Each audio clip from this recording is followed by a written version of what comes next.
Scatman's World.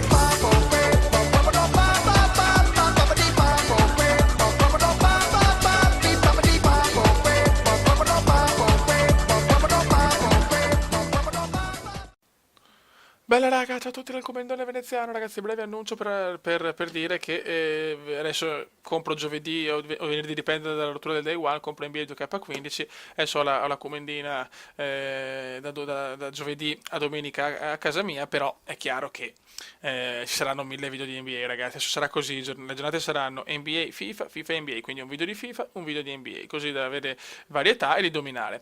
Poi ragazzi, chiaramente ci sarà WWE che appena esce, se non mi ricordo la data perché sono una pippa, ma ci sarà WWE e poi sarà probabilmente NBA, FIFA, WWE e vediamo insomma cosa mettere. Comunque sarà circa così il programma, perché quelli sono i tre giochi che più voglio giocare e altre robe sinceramente in questo periodo non le vedo. Poi chiaramente a gennaio ci sarà GTA 5 per PC, quindi sarà tutto un altro gioco con le mod, robe così.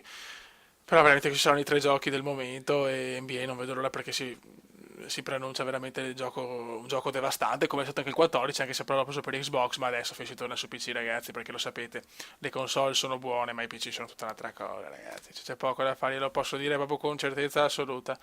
E il PC batte la console 99-0. Non le diamo il 100-0 perché magari la console ha più giochi ed è un po' più stabile su certe cose, però ragazzi il PC è una goduria per gli occhi.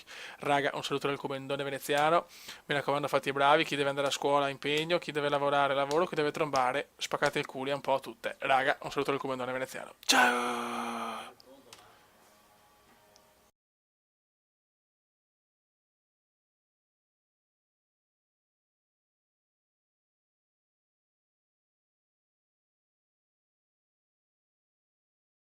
Commenda veneziano, commenda veneziano, commenda veneziano, lo youtubers italiano. Commenda veneziano, commenda veneziano, commenda veneziano, lo youtubers italiano.